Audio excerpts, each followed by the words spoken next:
here into the season in April. Teams you'd expect to be there, though, once you get there.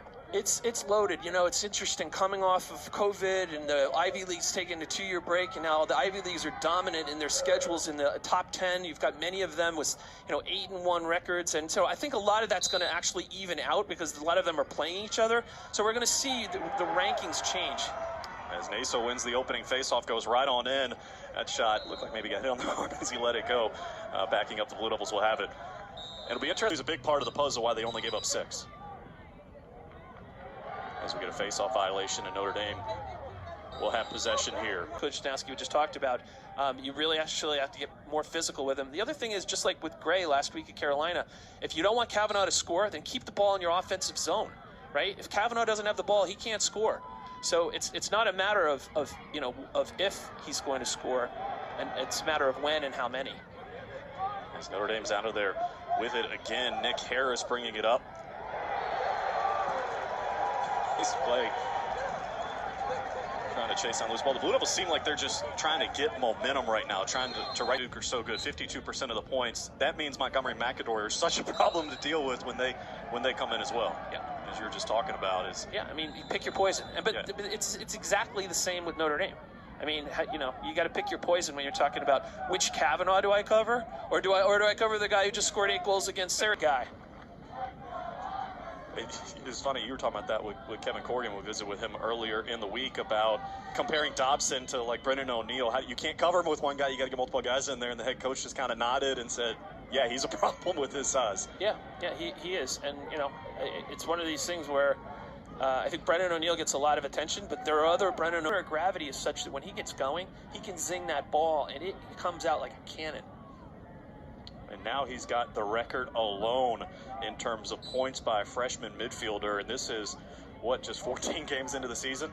Yeah, and the interesting thing is that he played mostly or a lot of attack in high school. So you're talking about a guy breaking a record as a midfielder, right? Because we have a stacked attack. Yep. The slide come quick. And already 4 goals for Notre Dame. For Adler, we mentioned the 19 saves a week ago.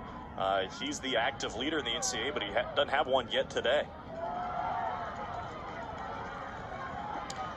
Yeah, Adler, goalies, it's a game of runs, and goalies are going. It's kind of been an oddity about this Notre Dame team. They've been getting great looks, and, Kevin Corrigan said sometimes just haven't been putting them on goal. The shot percentage wasn't great before that game against Syracuse, but the last week and now first 10 minutes of this quarter, boy, they've looked like the team that everyone thought they'd be at the start of the season.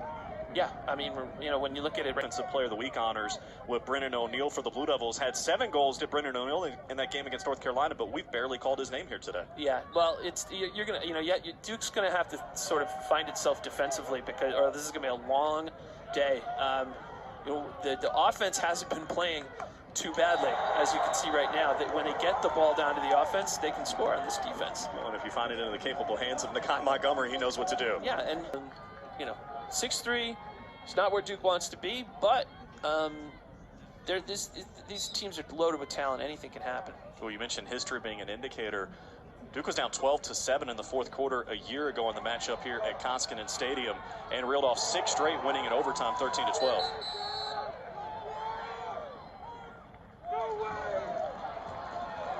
As the Blue Devils will get possession here and a chance to get, including in overtime a year ago when the Duke Blue Devils got the win, as we told you, 13-12. Each team has won 5. Last week against Carolina, each team had won the last 5. It was an interesting statistic. It's a clean win for Lynch, who drives in.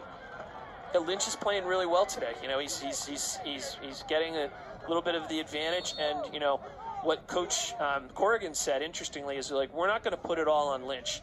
We look at our face-off group as a unit. So, the wing play is something to watch throughout the game as Lynch goes. He might not win the initial battle at the X, but they might win possession because of really good wing play. In quarter, and all 7 of them found their way home. Yeah, I think that, again, Adler has going to try to, turn it around a little bit, get into a rhythm, try to understand, how to see the ball against the Kavanaugh brothers, and that's fine. He's an amazing goalie.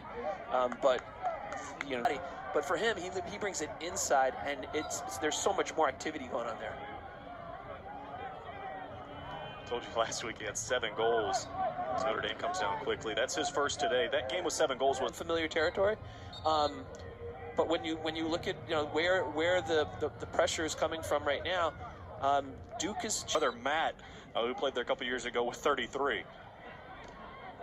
And the Irish back with a 3-goal lead, but here come the Blue Devils again. Naso on the attack. O'Neal rifles one over the top of. He's just amazing, and that was a great needed goal from a momentum perspective. Why? Because the other team just took a timeout, right? And then what did we do? We scored. So clearly they took a timeout to talk about how to defend against us, against Duke. And then when you look at it, it's it's one of those things where there's a lot of scrapping out there. A lot of scrapping. Here, yeah. And Duke is out of there with it. Garrett Ledman, he's got it. He's a chance to get a little closer, down by 2. A diving chance and a goal by Naso. Wow. Terrific transition play. So that started in the middle third and then, led to quick offense. This is the team that we saw last weekend, right? A lot of scrapping, a lot of toughness in here. These guys, great check right there, coming up with it. Off balance, who's going to get it? Gets down to Ledman. Ledman smart enough to find an open player who sees Naso and puts it in. That's a momentum goal, and amazing shot right in the between the legs and 5-hole. Great shot by. We got a game, right? And you said building momentum out of the Notre Dame timeout. A couple of goals, and it's 4-1 here in the second quarter, and the Blue Devils have crept to within 1 as we got under 6 minutes to go in the quarter. Yeah, and look what's going on at the X, right? So it's one of those things where there's a battle going on at the X. Mad scramble, and out of there with it is Carpenter. Sometimes something like that, you maybe want to get on to the next play. Have more time in the quarter, makes a ton of sense, down by a couple of goals. Yeah. As this time the face-off is won by Will Lynch. I was about to say that Naso kind of fought his way back, had the edge in face-offs 9-8, but now it's even at 9 apiece. Notre Dame looking to roll into halftime and build back that lead that at one point was 4, and a nice win by Naso. Key face-off. Let's see how they protect and use the ball. They have 2. So I mean, he's incredible. They bring him in and he can put they can find him. He can get open and he always buries the shot. So that's. It's a nice win for Lynch and a chance for Notre Dame to attack it. There's a quick strike. Pat Cavanaugh answers. Yep, momentum on both sides, right? So that was a great face-off.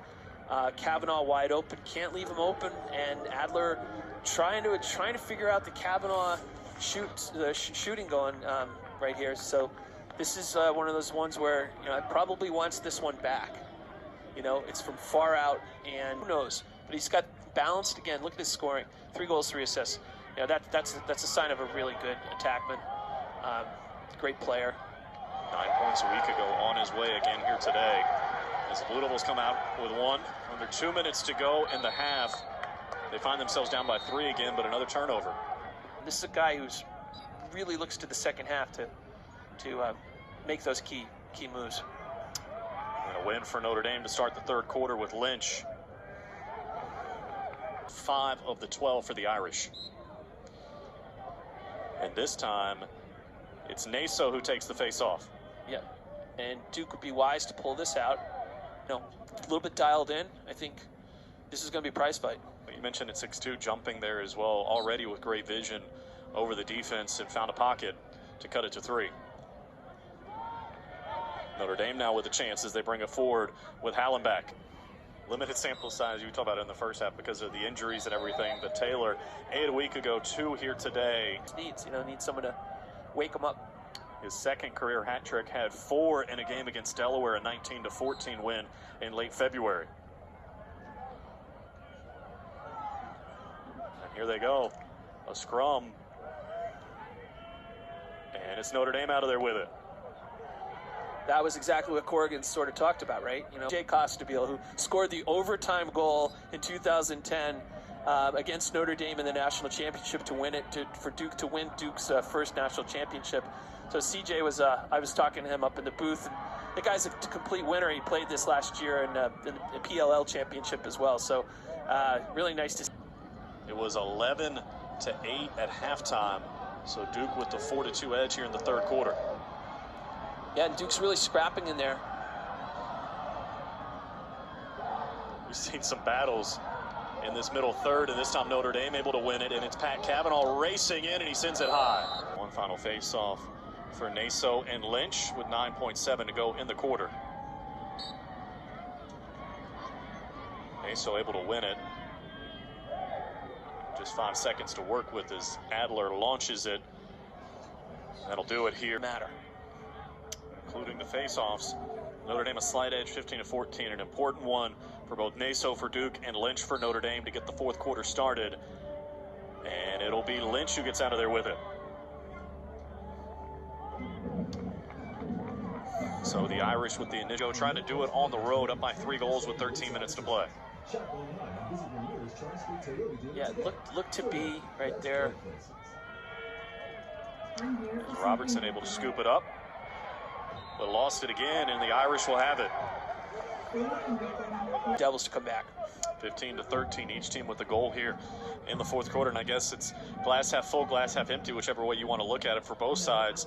For the Blue Devils, they didn't get a chance to get closer here in the fourth quarter, but maybe Notre Dame also missed a chance to put it away with some opportunities early in the fourth. Yeah, I'd say so, but that's because of, you know, good teams make you make mistakes. Here's Lynch off of a face-off win and immediately restores the 3-goal lead.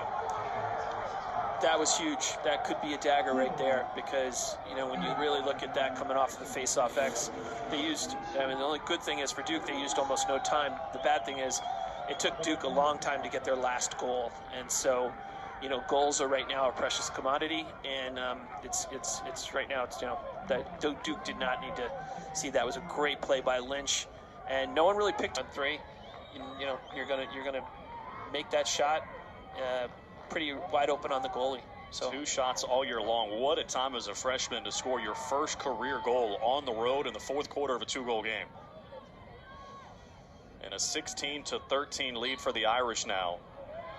So just when it looked like Duke had a little bit of momentum, Notre Dame gets back to a 3-goal lead, although a face-off won by Naso and a chance for the Blue Devils to strike right back, although they're having trouble with possession. O'Neal trying to hold on to it. And we're going to get a violation and possession over to the Blue Devils. I actually just in and bring your attention back to the face-off X.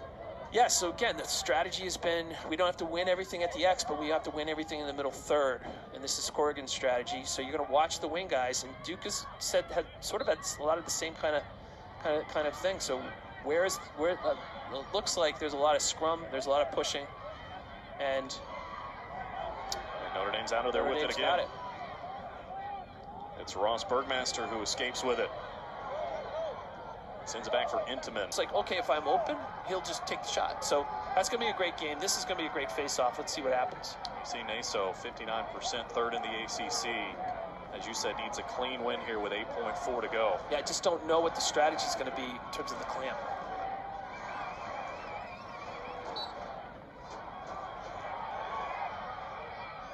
Didn't win it cleanly, and exactly what you talked about, just trying to tie it up. Lynch actually comes out of there with it, and that'll do it.